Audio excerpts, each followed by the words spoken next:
Welcome to this midweek session. If we haven't met, my name's Guy Donegan-Cross. For about 6 months, I've been Director of Learning for Discipleship and Mission across Church of England, Birmingham. I'm married to Ruth, who's going to be a vicar, hopefully sometime soon in Birmingham. I've got 4 children, one of whom's holding the camera, and a dog. Can we see the dog? Called Bess, who's looking for squirrels. So the question I want to ask this afternoon, or this evening, or wherever you are, is as we go through this isolation, what are the different stages that we expect to go through? And how do we respond to those stages as disciples of Christ? Hopefully it will be liberating.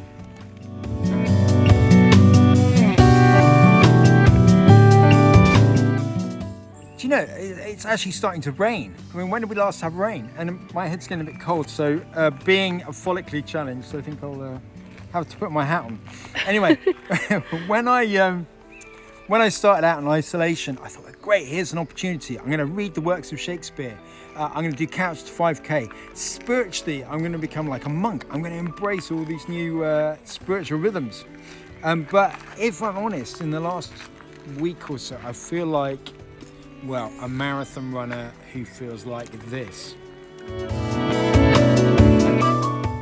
So I think it's helpful to acknowledge that there will be different So I think it's really helpful to acknowledge that there will be different stages to this, and there will be questions that we need to be asking at different times. But do you know what? The good news is God doesn't expect us to answer all those questions exactly at the same time.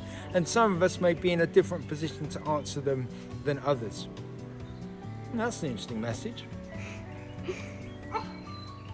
So when this all began, I read an article which set out what to expect in 3 stages. And I found it really helpful way of thinking about it. And I've made a tool of questions for each of those stages, which I'll attach to the bottom of this, which I hope may be of some help to you. Anyway, it said the initial thing was like we'd suddenly been hit by a blizzard. You know, it was like it almost came out of nowhere, and we had to suddenly adapt. When a blizzard hits, it's a period of immediate response and change. You have to batten down your windows and your doors. You have to get your food in. You have to get your fuel in. You have to sort out your communication. And in many ways, in all walks of life, we just suddenly had to work out, you know, how are we going to be with people? How are we going to work? Are we going to work? How are we going to do church? How are we going to do worship? And it can be exhausting, that initial period.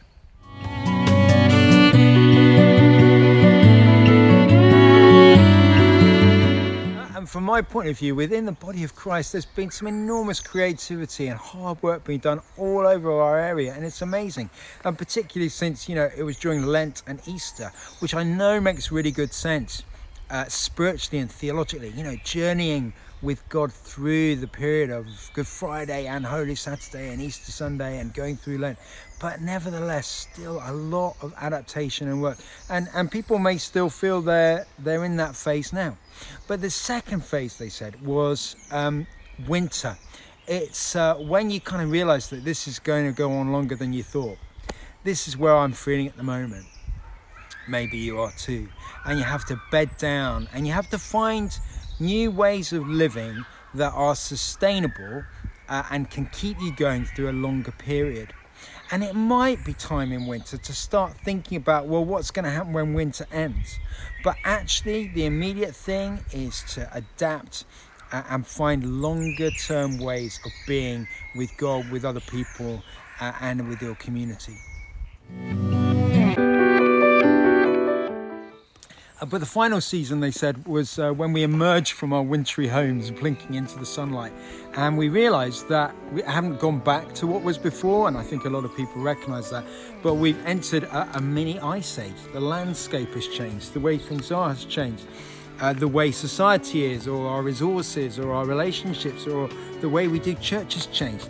And actually there's maybe something good that comes out of that, but we're going to need to adapt and be willing to change. And I'm thinking of people like, you know, in terms of the lead of the church in these situations, if you think of Archbishop William Temple at the end of the Second World War, who had the vision to look forward and to say, things are not going to be the same, and this is a God-shaped way of being as a society.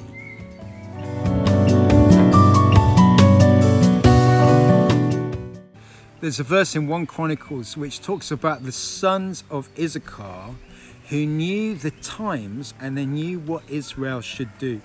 And I really hope and pray that as a disciple, that I will be listening to God and asking, what is it, Lord, that you want to take out of this whenever we emerge from it to help shape us and shape our community after.